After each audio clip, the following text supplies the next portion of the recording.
제 영상을 시청해주셔서 진심으로 감사의 말씀드립니다. 가족 여러분들의 피드백이 정말 큰 힘이 되고 있습니다.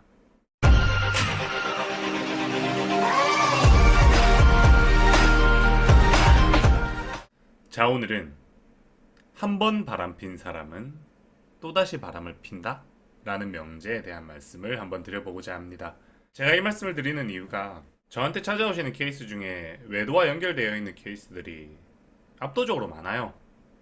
보통 뜬금없이 갑작스럽게 이혼을 맹목적으로 주장하는 사람들을 보면 갈 곳이 명확하게 있어서 주장을 하는 경우들이 많거든요. 그래서 비율로 따지면 전체 성공 사례 중에 약 70% 정도는 외도 사례와 결부되어 있는 사례다라고 생각을 하시면 됩니다. 자, 근데 그러다 보니까 많은 가족님들이 이런 걱정들을 하시는 거예요.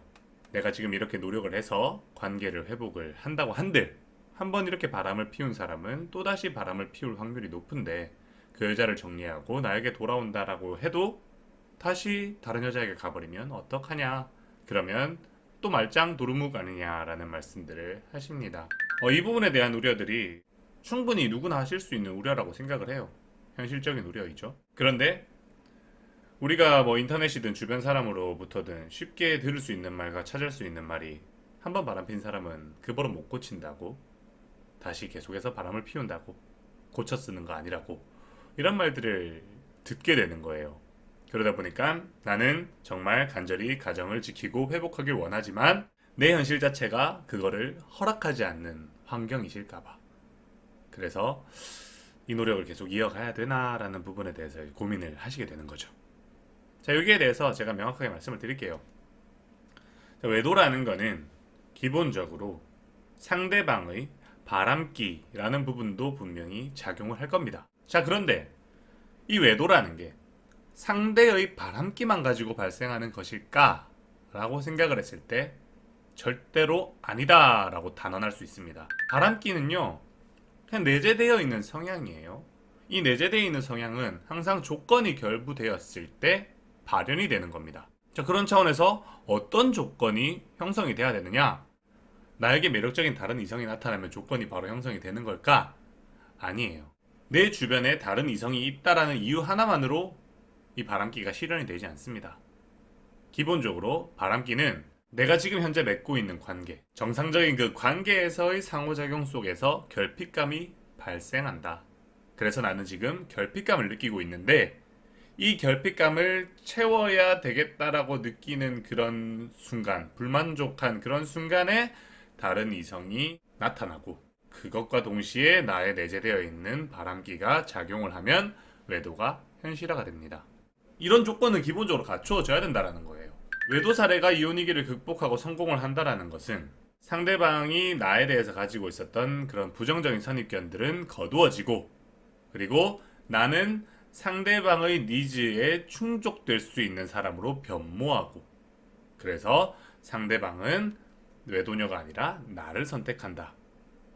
그래서 상대는 다른 곳에서 결핍감을 채우는 게 아니라 나와의 상호작용 속에서 결핍감을 채우고 만족감을 얻는다.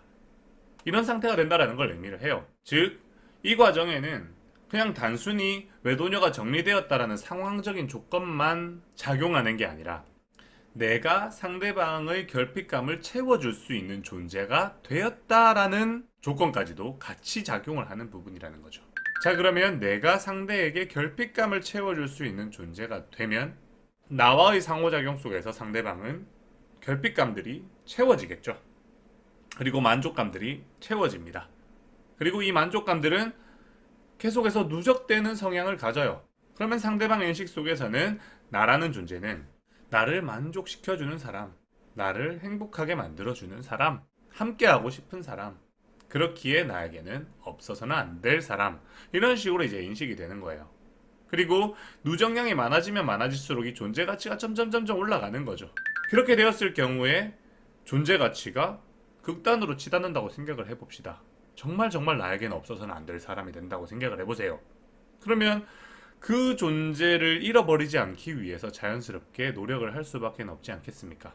그래서 다른 이성이 나한테 다가온다고 하더라도 그 이성에게 매력은 느낄 수 있겠지만 그 이성과 무슨 행위를 도모한다라는 부분들에 대해서는 터부시하게 될 겁니다. 그렇잖아요.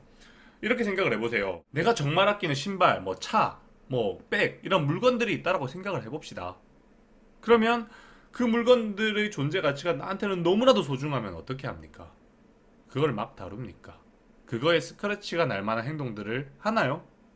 아니죠. 엄청 조심하지 않습니까? 휴대폰 같은 경우에도 케이스를 2중, 3중 씌우기도 하고요. 자동차 같은 경우에는 아끼는 분들은 항상 지하 주차장에다가도 나만 될 수 있는 자리를 찾아서 대고 거기에다가 커버까지 씌웁니다. 백도 어떡합니까? 아무 때나 던져둡니까? 백도 마찬가지로 그런 커버에다가 딱 보관해가지고 습도까지 조절해서 맞춰놓고 보관을 하죠. 그리고 그 백을 아무렇게나 마구 흔들고 다니지 않습니다. 차도 마구마구 몰지 않아요. 신발도 마찬가지죠.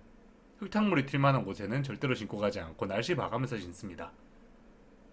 그게 나한테 존재 가치가 매우 높기 때문에 거기에 스크래치가 나거나 데미지를 입을 행동들은 자제하게 되는 거죠. 다른 이성이 나한테 매력적으로 느껴진다고 하더라도 그 이성과 특정 행위를 도모를 하면 그 행위가 만에 하나 천에 하나 내 아내, 내 남편에게 노출이 된다라고 하면 내가 정말로 소중하게 생각하는 그 아내와 남편과의 관계가 단절이 되거나 스크래치가 날 수가 있기 때문에 이 부분들에 대한 억제력이 생기고요. 외도가 발생하기 위해서는 바람기만 가지고 발생하는 게 아니라 그랬죠. 상대 이성이 나타나야 되고 거기에다가 기존에 내가 유지하고 있던 관계의 결핍감이 있어야 된다라고 했지 않았습니까? 근데 내가 상대에게 소중한 존재가 된다, 없어서는 안 될 존재가 된다라는 거는 충만감을 주는 존재가 된다라는 것과 동일한 의미거든요. 그럼 충만감을 이미 느끼고 있는 상태에서 굳이 리스크를 감수하면서 아직 이 사람이 나한테 충분한 만족감을 줄지도 검증되지 않은 그 대상을 위해서 위험한 행동들을 하게 될까? 아니라는 겁니다. 아무리 맛있는 음식도요, 내가 배부른 상태에서는 더 이상 먹고 싶지 않은 게 인간인 거예요. 그렇지 않습니까?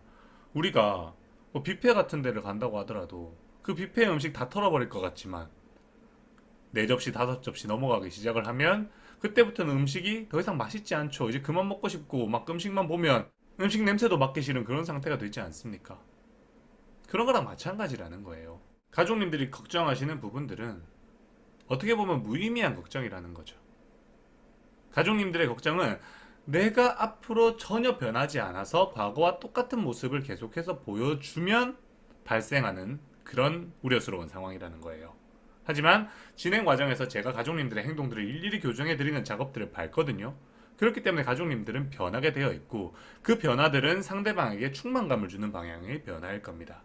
그렇기 때문에 외도가 발생할 수 있는 기본적인 조건이 작동하지 않게끔 만드는 방향으로 가족 여러분의 미래 환경이 세팅이 되는 거고요. 그 환경 내에서는 남편이 아무리 바람기가 많다고 하더라도 그 바람기가 실현되지 않고 내재되어 있는 상태로 계속해서 가게 될 겁니다.